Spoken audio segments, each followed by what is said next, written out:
Video থাকবে যেটা moderate লেভেলের উপর, এবং শেষে 4 নম্বর পার্ট যেটা আসবে সেটাতে অ্যাডভান্সড লেভেলের কিছু কোয়েশ্চেন থাকবে। তবে আজকের ভিডিওটা শুরু করার আগে যারা যারা আগের ভিডিওটা বা বেসিক লেভেলের উপরে যে অঙ্কগুলো সেগুলো যারা দেখোনি তারা অবশ্যই আগের ভিডিওটা আগে দেখে নাও, তারপর এই ভিডিওটা দেখো। তো আজকে শুরু করি মডারেট লেভেলের উপর কিছু অঙ্ক। চলে যায় প্রথম অঙ্কে।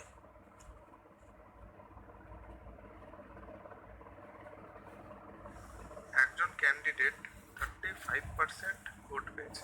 কত পার্সেন্ট ভোট পেয়েছে? 35% ভোট পেয়েছে। 35%-এর অর্থ 35/100। 35% ভোট পেয়েও অপর যে ক্যান্ডিডেট তার কাছে 450 ভোট হেরেছে। কত ভোটে? 450 ভোটে হেরেছে। তাহলে টোটাল যে ভোটার সংখ্যা সেটা কত? 35%-এর ইকুইভ্যালেন্ট হচ্ছে কত? 35/100, অর্থাৎ 100 এর 35% হলো কত? 35। তাহলে 100 ইউনিট 35 ইউনিট যদি লিখি, তাহলে 100 ইউনিট এটা রিপ্রেজেন্ট করছে কাকে? 100 ইউনিট রিপ্রেজেন্ট করছে টোটাল ভোটার সংখ্যাকে, এবং তার 35% মানে 35 এটা রিপ্রেজেন্ট করছে যে হেরে গিয়েছে যে ক্যান্ডিডেট তার প্রাপ্ত ভোটকে। তাহলে 100 ইউনিট টোটাল ভোট যে হেরে গিয়েছে, লুজিং ক্যান্ডিডেট কত পেয়েছে? 35টা ভোট পেয়েছে, 35 ইউনিট। তাহলে উইনিং ক্যান্ডিডেট কত হবে? যে উইনার সে পেয়েছে নিশ্চয়ই 65টা ভোট পেয়েছে, কারণ এই দুটো যোগ করে তো টোটাল ভোট পাওয়া যাবে। তাহলে উইনিং ক্যান্ডিডেট পেয়েছে 65 ইউনিট আর লুজিং ক্যান্ডিডেট পেয়েছে 35 ইউনিট। তাহলে এদের মধ্যে পার্থক্য কত? নিশ্চয়ই 30 ইউনিট। এই মার্জিনেই হার জিত হয়েছে আর কি। তো এই সংখ্যাটাকেই বলা আছে 450। তাহলে 30 ইউনিট যদি 450-কে রিপ্রেজেন্ট করে, তাহলে 1 ইউনিট কত? নিশ্চয়ই 15 হবে। আমাকে নির্ণয় করতে বলেছে টোটাল ভোটারের সংখ্যা, সেটা কত? 100। তাহলে 1 ইউনিট যদি 15 হয়, 100 ইউনিট নিশ্চয়ই 1500 বা 1500 হবে। এইটাই টোটাল ভোটারের সংখ্যা।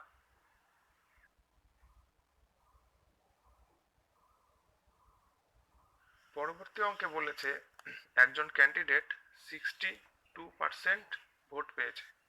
ভোট পেয়ে 144 ভোটে বিজয়ী হয়েছে। তাহলে সেই যে বিজয়ী যে প্রার্থী তার প্রাপ্ত ভোটের সংখ্যা নির্ণয় করতে বলেছে। এখন 62% মানে 62/100, অর্থাৎ 31/50। এই 50 ইউনিট এটা যদি টোটাল ভোটকে রিপ্রেজেন্ট করে, তাহলে এই যে 31 এটা রিপ্রেজেন্ট করবে কাকে? এটা রিপ্রেজেন্ট করবে বিজয়ী প্রার্থীর, 31 ইউনিট রিপ্রেজেন্ট করবে বিজয়ী প্রার্থীর প্রাপ্ত ভোট। এটা হচ্ছে উইনিং ক্যান্ডিডেট প্রাপ্ত ভোট, এটা হচ্ছে টোটাল ভোট। তাহলে টোটাল যে 50 ইউনিট ভোট, তার মধ্যে উইনিং ক্যান্ডিডেট পেয়েছে 31টা ভোট। তাহলে যে লুজিং ক্যান্ডিডেট সে পাবে কটা? 50 ইউনিট থেকে 31 ইউনিট বাদ দিলে 19 ইউনিট। এখন losing candidate 19 unit, winning candidate 31 unit. তাহলে জয় পরাজয়ের যে মার্জিন সেটা কত? 31 ইউনিট থেকে 19 ইউনিট বাদ দিলে 12 ইউনিট। এই 12 ইউনিটটাকেই কিন্তু বলা আছে 144। 12 ইউনিট রিপ্রেজেন্ট করবে কাকে? 144-কে। তাহলে আমাকে নির্ণয় করতে হবে উইনিং ক্যান্ডিডেটের প্রাপ্ত ভোট, অর্থাৎ এই 31 ইউনিটের অর্থ কি? তাহলে 1 ইউনিট মানে নিশ্চয়ই 144/12, 12। তাহলে 31 ইউনিট মানে হবে 31 গুণ 12, 360 আর 12 372। তাহলে উইনিং ক্যান্ডিডেট ভোট পেয়েছে 372টি।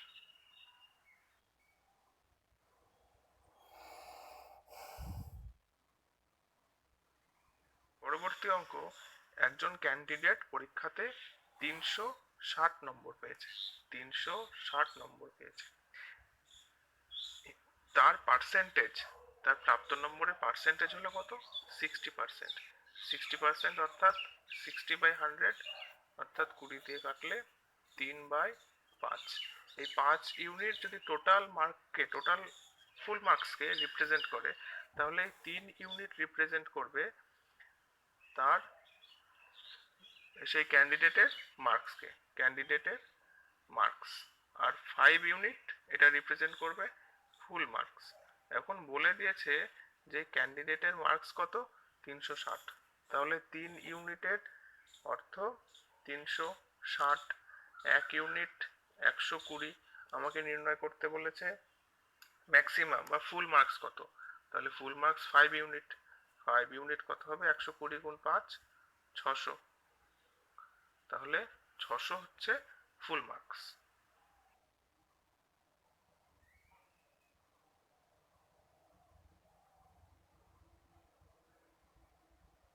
এই অঙ্কটাতে বলেছে যে একজন ক্যান্ডিডেট 20% মার্কস পেয়েছে, পরীক্ষাতে 20% মার্কস পেয়ে সে ফেল করেছে। ফেল করেছে কত নম্বরের জন্য? 10 মার্কসের জন্য সে ফেল করেছে। এবং আরেকজন ক্যান্ডিডেট সে 42% মার্কস পেয়েছে। মার্কস পেয়ে সে পাস করেছে। কত নম্বরে পাস করেছে? 1 নম্বরে পাস করেছে, পাস বাই 1 মার্ক। তাহলে দুটো জিনিস আমাকে নির্ণয় করতে হবে, একটা হলো ফুল মার্কস কত, একটা হচ্ছে পাস মার্কস কত। এই দুটো জিনিস আমাকে নির্ণয় করতে হবে। আগে দেখি 25% যে অর্থ, 20% অর্থ 20/100।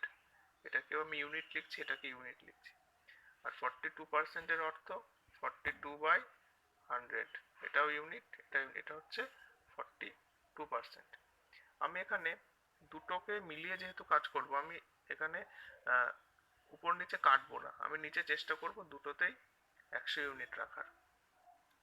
তাহলে দেখা যাচ্ছে যে ফুল মার্কস হলো 100 ইউনিট। প্রথম ক্যান্ডিডেট 20 ইউনিট পেয়েছিল এবং দ্বিতীয় ক্যান্ডিডেট 42 ইউনিট পেয়েছিল। প্রথম ক্যান্ডিডেট যে 20 ইউনিট পেলো, তবুও সে কি করলো? তবুও সে ফেল করলো। কত নম্বরের জন্য ফেল করলো? 10। তাহলে পাস মার্কস নিশ্চয়ই এই 20 ইউনিটের থেকেও 10 বেশি, কারণ আরো 10 বেশি পেলে সে পাস করত। আর দ্বিতীয় ক্যান্ডিডেট যে, সে পাস করে গিয়েছে, কিন্তু পাস যে মার্কস, সেই মার্কসটা 1 কম, তার প্রাপ্ত নম্বরের থেকে 1 কম, কারণ সে পাস করেছে 1 মার্কের জন্য। তাহলে পাস মার্কসটা কোথায়? এই 42 ইউনিটের থেকেও 1 নিচে। তাহলে এটাও পাস মার্কস, এটাও পাস মার্কস। একই পরীক্ষা, পাস মার্কসও নিশ্চয়ই একই হবে।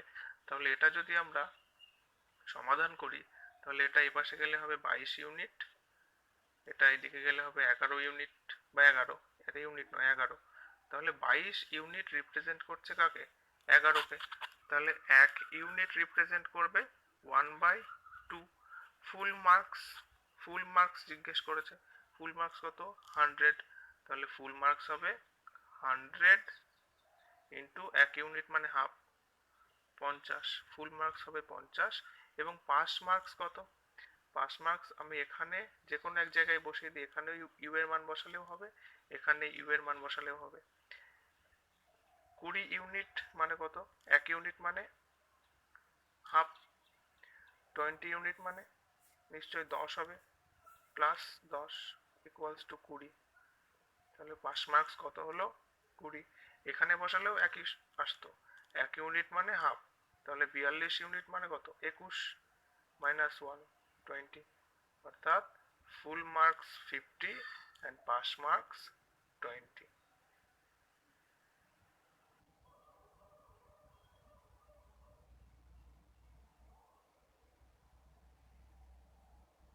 পরবর্তী অঙ্ক, একজন স্টুডেন্ট, তাকে 40% মার্কস পেতে হবে পাস করার জন্য।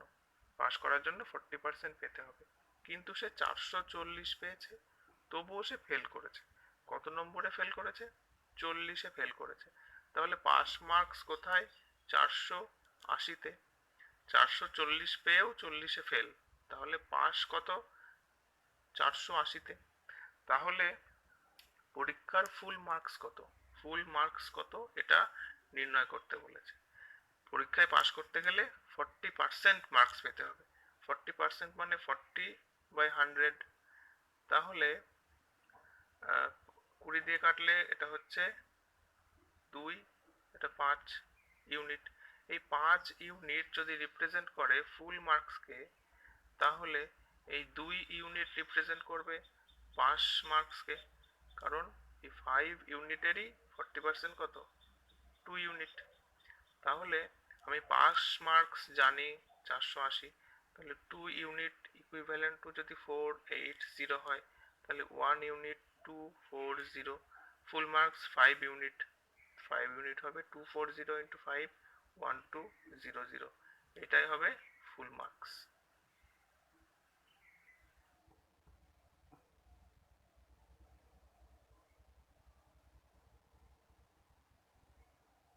পরবর্তী অঙ্ক, একজন স্টুডেন্টকে পরীক্ষায় পাশ করতে গেলে 50% নম্বর পেতে হবে, কিন্তু সে পেয়েছে 163, তবুও সে ফেল করেছে, 37 নম্বরে ফেল করেছে।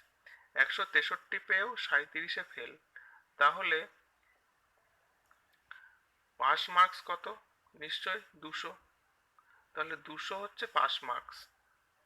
কিন্তু আবার এখানে বলছে 50% পেলে পাস হয়। 50% মানে 50/100, অর্থাৎ 1/2। তাহলে 2 ইউনিটের 50% কত? 1 ইউনিট। তাহলে 2 ইউনিট যদি ফুল মার্কস হয়, তাহলে পাস মার্কস কত? 1 ইউনিট। 1 ইউনিট রিপ্রেজেন্ট করছে হচ্ছে পাস মার্কসকে। আবার পাস মার্কস কত? 200। তাহলে 1 ইউনিট মানে 200। 2 ইউনিট কত হবে তাহলে? 400। এই 400ই হচ্ছে ফুল মার্কস।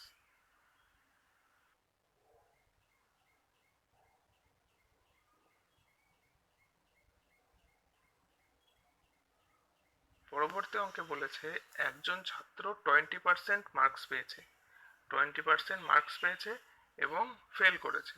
ফেল করেছে কত? 30 মার্কসের জন্য ফেল। 30 মার্কসের জন্য সে কি করেছে? ফেল করেছে। আর একজন ছাত্র, সে 32% মার্কস পেয়েছে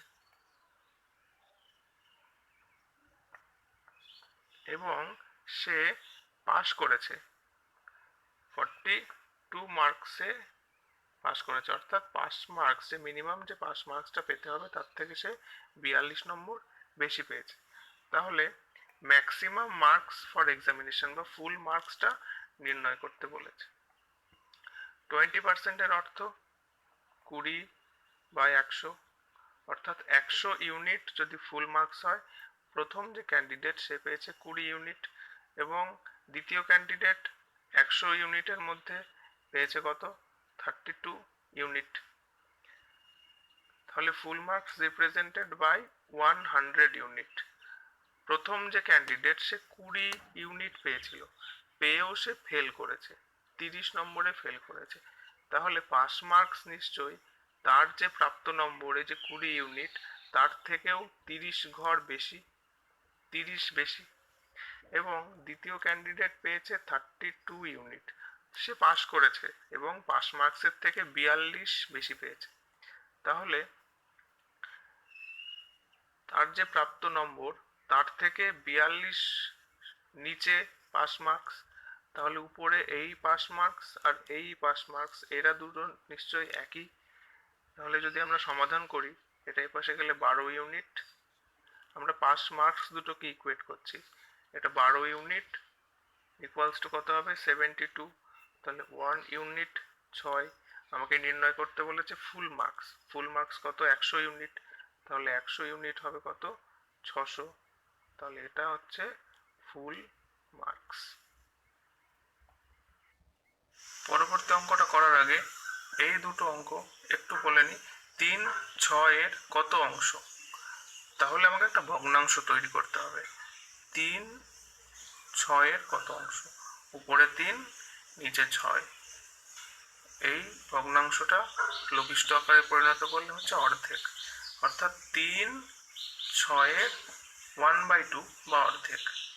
এইরকম যদি জিজ্ঞেস করে 3 6-এর কত অংশ, তাহলে উপরে 3 নিচে 6। যদি বলে সব শতাংশ 3 6-এর কত শতাংশ, উপরে 3 নিচে 6 ইন্টু 100%, 2 50। 3 6-এর 50%, 3 6-এর 50% বা ভগ্নাংশ বললে 3 6-এর 1/2 বা অর্ধেক।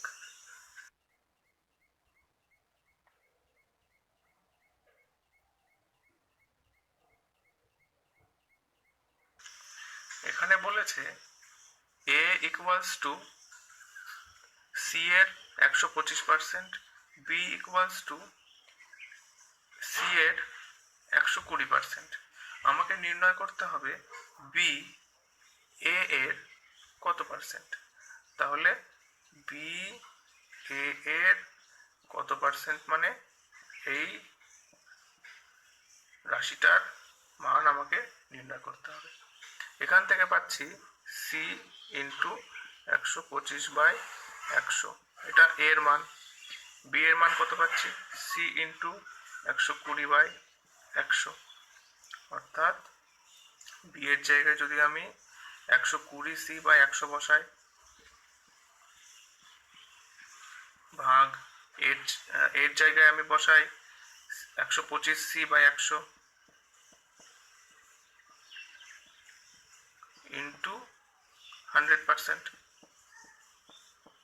100 100 কাটলো, সি সি কাটলো, যদি আমি 25 দিয়ে কাটি, এটা হবে 4, এটা হবে 5, এটা কাটলে 24, অর্থাৎ 24 গুণ 4%, অর্থাৎ 96%। বি এ এর 96%।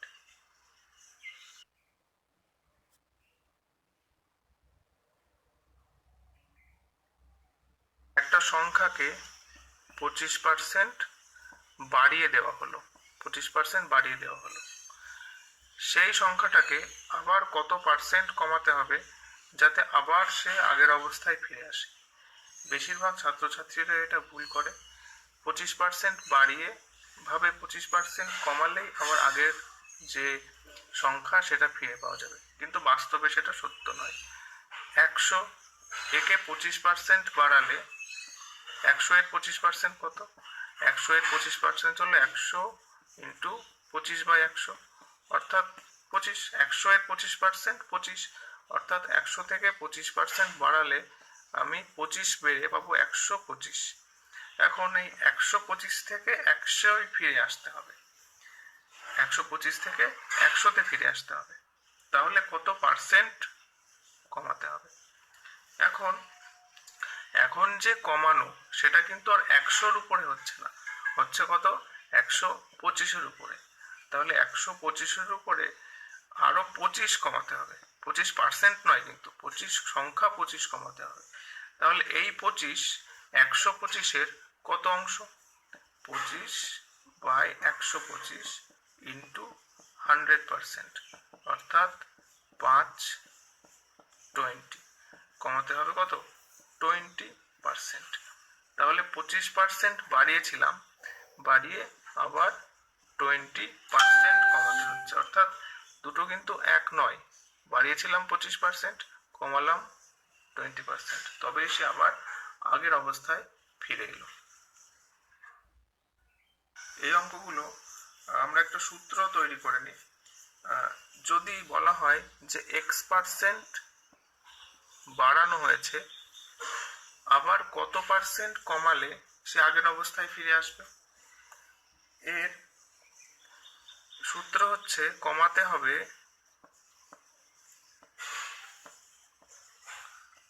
উপরে x, নিচে 100 প্লাস x ইন্টু 100%। ঠিক আগের যে অঙ্কটা আমি উদাহরণ নিলাম সেটা দিয়েই করি। x এর জায়গায় ছিল 25% বাড়িয়ে আবার কত পার্সেন্ট কমাতে হবে, তাহলে এই সূত্রে ফেলে দেখি, 25/100 যোগ 25 ইন্টু 100%, 25 নিচে 125 কাটলে হচ্ছে 1/5 ইন্টু 100% মানে 20%। ঠিক আছে, তাহলে এই সূত্রটা মাথায় রাখতে হবে। বেড়েছে x%, কমাতে হবে আবার x/100 + x × 100%। এই শতাংশটা কমালে সে আবার আগের অবস্থায় ফিরে আসবে। একইভাবে যদি বলে x% কমালে একটা সংখ্যা পাওয়া গিয়েছিল, আবার কতটুকু বাড়ালে সে আবার আগের অবস্থায় ফিরে আসবে। একটা উদাহরণ আমি নিচ্ছি। আবার ধরে নিই 50 ছিল, তাকে 50% কমানো হয়েছে। 50% মানে কত? 50-এর 50% মানে অর্ধেক, মানে 25 কমিয়ে সে আবার 25-এ ফেরত এসেছে, 25-এ এসেছে। এবার আবার কতটুকু বাড়াতে হবে যাতে সে আবার আগের অবস্থায় ফিরে আসে? তাহলে 25-এর থেকে বাড়াতে হবে কত? ছিল 25, বাড়াতে হবে 25। সেই 25 এই 25-এর কত শতাংশ ইন্টু 100%। 25 কেটে 1, 100%। অর্থাৎ এখানে 100%, 50% কমেছিল, কমে বাড়াতে হচ্ছে কত? 100%। এইটাকেই আমি একটি সূত্রের রূপ দেব। x% কমিয়ে আবার কত শতাংশ বৃদ্ধি করলে সে আবার আগের অবস্থায় ফিরে আসবে। বৃদ্ধি শতাংশ equals to x/100 - x into 100%। অর্থাৎ উপরে x, নিচে 100 - x ইন্টু 100%। এই অঙ্কটা আমি যদি এই সূত্রের সাহায্যে করি, x মানে 50% কমিয়েছিলাম, 50/100 - 50 ইন্টু 100%। তাহলে উপরে 50, নিচে 100 থেকে 50 বিয়োগ করলে 50, এই 50 কেটে 100%।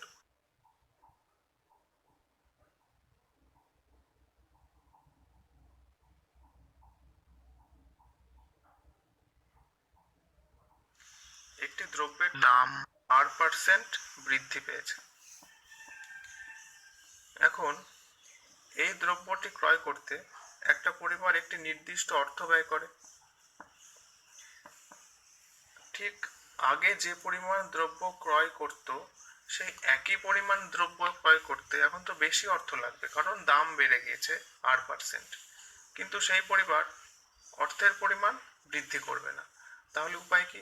তাহলে উপায় এর ব্যবহার কমাতে হবে। ব্যবহার কমাতে হবে।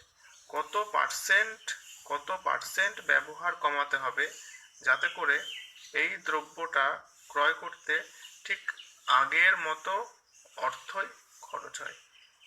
এটা আমি এখন নির্ণয় করব। ধরে নিই আগে একটি পরিবার 100 টাকায়, এটা হচ্ছে রুপি, 100 টাকায়, এটা কোয়ান্টিটি বা পরিমাণ, 100, এটা ইউনিট, যে কোনো ইউনিট, কেজি, গ্রাম, যাই হোক, 100 টাকায় সে 100 ইউনিট দ্রব্য কিন্তু এখন এই 100 ইউনিট দ্রব্যের দাম আর 100 টাকা নেই, বেড়ে গিয়েছে কত? r%। মানে প্রতি 100 টাকায় 8 টাকা বেড়েছে। তাহলে আগে ছিল 100 টাকা, আর 100-র উপরে আরো r% বেড়ে এখন দাম হয়েছে 100 + r। এখন 100 + 8 টাকায় পাওয়া যায় 100 ইউনিট দ্রব্য। কিন্তু সমস্যাটা হচ্ছে এই পরিবার 100 + 8 টাকা খরচ করবে না, করবে কিন্তু সেই 100 টাকাই খরচ করবে, কারণ সে তার যে ব্যয়, তার যে এক্সপেন্ডিচার, সেটা সে অপরিবর্তিত রাখতে চায়। তাহলে 100 + 8 টাকায় যদি 100 ইউনিট দ্রব্য ক্রয় করা যায়, তাহলে 1 টাকায় করা যায় কত? 100/100 + r, এত ইউনিট দ্রব্য সে 100 টাকায় খরচ করবে। তাহলে 100 × 100/100 + r, এই পরিমাণ দ্রব্য এখন সে ক্রয় করবে। অর্থাৎ কিছুটা কমে যাবে। কতটা কমবে?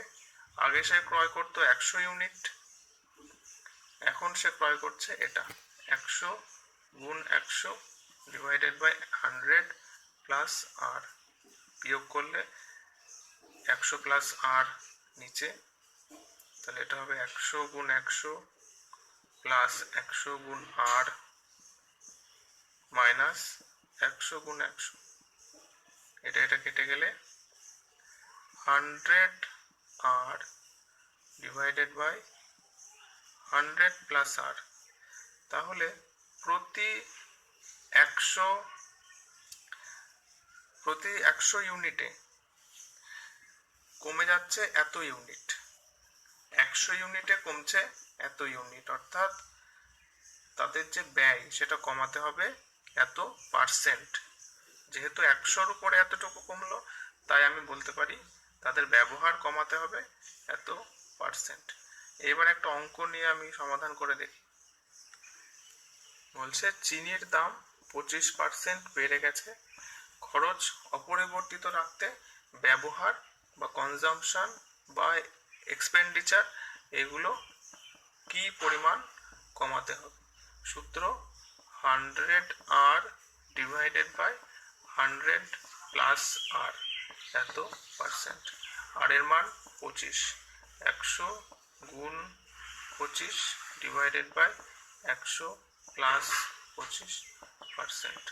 তাহলে নিচে হচ্ছে 125, উপরে 100 গুণ 25%, 5 20, অর্থাৎ 20% যে এক্সপেন্ডিচার বা ব্যয় বা কনজাম্পশন এটা কমাতে হবে, যাতে করে তাদের যে খরচ সেটা একই থাকে।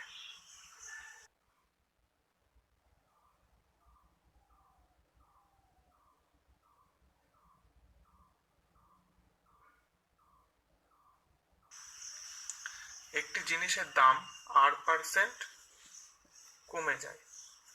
এখন সেই জিনিসটি কিনতে একটি পরিবার একটি নির্দিষ্ট অর্থ খরচ করত। এখন এই যে নির্দিষ্ট অর্থ, এর পরিমাণটা যদি ফিক্স থাকে, একই থাকে, তাহলে বা একই রাখতে চায় সেই পরিবার, তাহলে এই যে জিনিসটা যার দাম কমে গেছে তারা ব্যবহার একটু বাড়িয়ে দিতে পারবে। ঠিক আগের মতোই তোমরা দেখাতে পারবে যে এই যে বৃদ্ধি বা কত শতাংশ তাদের ব্যবহার বাড়াতে পারবে, সেই পরিমাণটা হলো 100 R by 100 minus R percent, 100 R by 100 minus R percent. একটি অঙ্ক নিয়ে আমরা করে দেখি। ধরা যাক পেট্রোলের দাম কমে গিয়েছে, পেট্রোলের দাম কমেই গিয়েছে, ধরো 10%। পেট্রোলের দাম 10% কমেছে, একজন ব্যক্তি একটা নির্দিষ্ট অর্থ খরচ করত, সে সেই নির্দিষ্ট অর্থই খরচ করবে। তাহলে সে পেট্রোলটার ব্যবহার একটু বাড়িয়ে দিতে পারে। কতটুকু বাড়াতে পারে? 100 R by 100 minus R percent, অর্থাৎ 100 গুণ আর এর মান হলো 10 বাই 100 মাইনাস 10, অর্থাৎ 110 বাই, উপরে 110 নয়, 1000 বাই 90, 00 কাটলে 100 বাই 9, অর্থাৎ 11 পূর্ণ 1-এর 9%, 9 11 99 100, 100 বাই 9%, 11 পূর্ণ 1-এর 9%। এই শতাংশ ব্যবহার